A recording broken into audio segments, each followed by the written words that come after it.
Когда весь мир знает, что красота прекрасна, уже есть и уродство. Когда весь мир знает добро как благо, уже есть и зло. Поэтому бытие и небытие возникают взаимно. Вы видите, невозможно иметь переднюю сторону без задней, верх без низа, идею длины без идеи короткости.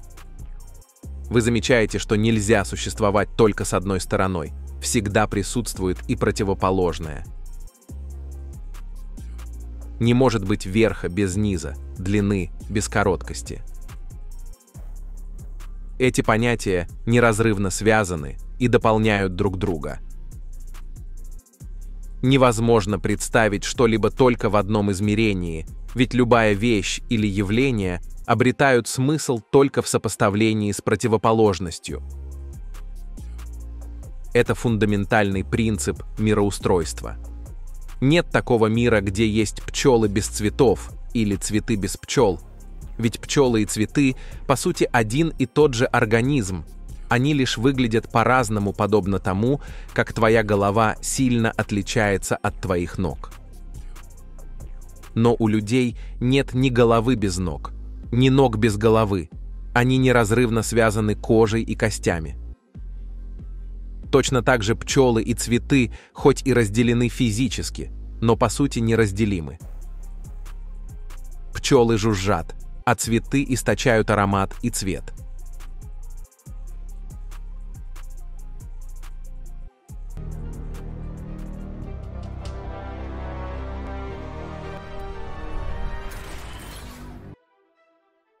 Пчелы и цветы – это один и тот же организм. Они неразрывно связаны и нуждаются друг в друге. Это отражает фундаментальный принцип взаимосвязи бытия и небытия. Другими словами, концепции «есть» и «нет» зависят и дополняют друг друга. Это противоречит нашему обыденному мышлению, которое склонно воспринимать бытие как нечто реальное, а небытие как нереальное. Мы боимся, что бытие может перейти в небытие, ведь кажется, что небытия гораздо больше, чем бытия. Твердое вещество требует энергии, которая со временем иссякает, и мы боимся, что все в конечном счете обратится в ничто. Но мы не понимаем, что пустота или пространство и твердость – это две стороны одной реальности, подобно тому, как передняя и задняя стороны неотделимы друг от друга.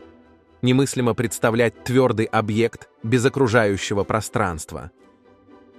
Невозможно представить пространство без твердых объектов, заполняющих его, потому что пространство – это, по сути, отношение между этими твердыми объектами. Это похоже на интервалы в музыке, ты не можешь услышать мелодию, не слыша интервалов между звуками. Сами интервалы – это своего рода иллюзия, но их восприятие абсолютно необходимо для того, чтобы услышать мелодию. Если ты не слышишь интервалов, ты просто слышишь последовательность звуков, а не музыку. Любой архитектор или художник знает, что пространство – это реальность. Астрономы и физики говорят о свойствах пространства, о его кривизне и так далее. Но в обыденном понимании большинства людей пространство просто есть, а реальность отождествляется с твердыми объектами, энергией. Пустота же воспринимается как нереальность. Отсюда возникает фундаментальная тревога. Как только ты осознаешь свое существование, ты понимаешь, что можешь и не существовать. На протяжении всей жизни над человеком как будто висит дамоклов меч, что он в любой момент может перестать существовать. Это действительно пугающая перспектива, пока мы не поймем, что вопрос «быть или не быть» не совсем верный, ведь бытие не может существовать без небытия, так же, как небытие не может быть без бытия. Это две неразделимые стороны единой реальности, подобно инь и ян, южному и северному склонам горы, свету и тени, мужскому и женскому началу. Когда нас в детстве учили считать и читать, нам не преподали этот важный урок о черном и белом, о противоположностях. Эта тема часто остается незатронутой в нашей культуре. Но если осознать, что все наши чувства — это по сути один вид осязания, мы касаемся светом через наше зрение, воздушными вибрациями через слух, газами и частицами через обоняние, текстурой пищи через вкус, то тогда станет понятно, что бытие и небытие неразделимы.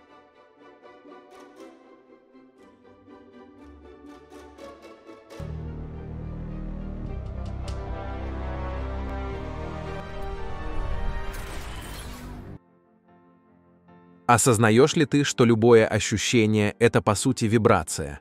Она постоянно включается и выключается, но когда вибрация происходит достаточно быстро, мы перестаем замечать эти выключения и воспринимаем лишь включения. Так и во всем сущем есть циклы включения и выключения, подъемы и спады. Невозможно представить себе волну только с одним гребнем, без впадины. На самом деле волна — это единое целое, состоящее из чередования гребней и впадин. Если не понимать этого, что включено и выключено составляют единство, хоть и являются противоположностями, то можно начать бояться, что выключено победит включено. И тогда начнется борьба, в которой необходимо, чтобы включенное обязательно победило. Но это лишь ухудшит ситуацию, ведь ты не понимаешь истинной взаимосвязи инь и ян. Именно в этой неразделимости инь и ян и заключается дао. Поэтому дао нельзя объяснить, ведь любое мышление основано на классификации противоположностей. Мышление человека всегда сводится к противопоставлениям. Это или то спасен, или проклят. Нужно определить, к какой стороне ты относишься, к своим или чужим. В каждом американском городке есть разделение на хороших людей, живущих на одной стороне, и нехороших, живущих на другой. В моем городе Селита – это жители холма, считающие себя респектабельными, и богемные чудаки, живущие на набережной. На вечеринках хорошие люди с холма обсуждают, как весь город деградирует из-за ужасных людей с набережной, которые, по их мнению, портят все вокруг. Это подпитывает их чувство собственной значимости и превосходства. В свою очередь, богемные чудаки на своих вечеринках играют в то, что они настоящая своя тусовка, потому что все эти буржуазные жители холма просто участвуют в крысиных бегах, работая ради покупки игрушечных ракет и ковролина в идеально чистых домах. Иными словами, люди постоянно делят мир на своих и чужих, тем самым упрощая и искажая реальность. Человеческое мышление склонно к дихотомическому делению. Это или то, спасен или проклят. Люди постоянно стремятся определить, к какой стороне они принадлежат, к своим или чужим. Это упрощенное восприятие мира, когда реальность сводится к простым противопоставлениям. Вместо того, чтобы видеть многогранность и сложность окружающего, мы разделяем все на две противоположные категории. Такое мышление базируется на неосознанном желании четко определить свою идентичность и место в социальной структуре. Принадлежность к своим дает ощущение безопасности и превосходства над чужими. Однако эта склонность к бинарным оппозициям искажает наше восприятие реальности, которая гораздо более многообразна и имеет свои нюансы. Преодоление упрощенного дихотомического мышления позволило бы нам взглянуть на мир под другим углом. Таким образом, как богемные чудаки, так и респектабельные поддерживают свое коллективное эго, противопоставляя себя друг другу. Но ни одна из сторон не осознает, что они нуждаются друг в друге. Ты не знаешь, кто ты такой, если не определишь, к какой своей группе принадлежишь, противопоставляя ее чужим.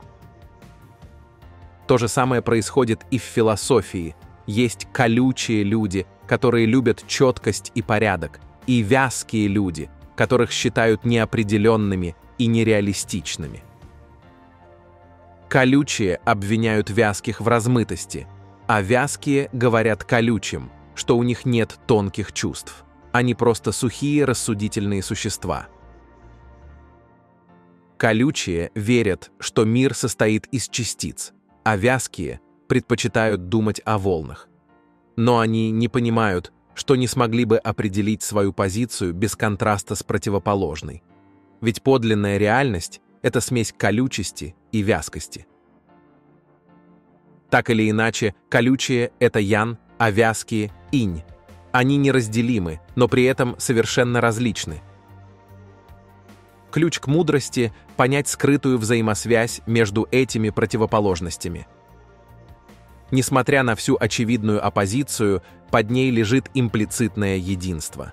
Человек склонен видеть лишь открытое противостояние, но не замечает глубинную связь между, казалось бы, несовместимыми вещами. Осознание этой подспудной общности между противоположностями и есть прозрение истинной мудрости. Стоит понять, что колючесть и вязкость неотделимы друг от друга, составляя единое целое, и тогда откроется новый уровень понимания мироздания. Все это отражает фундаментальную истину. Чтобы постичь одну сторону реальности, необходимо осознавать существование противоположной. Ты не сможешь по-настоящему понять колючее без вязкого, свет без тени, добро без зла. Они взаимодополняют и обуславливают друг друга. Только признав эту нераздельность противоположностей, можно достичь подлинного понимания мира. Ведь они не просто сталкиваются, но вступают в скрытую игру, в которой каждая из них необходима для существования другой.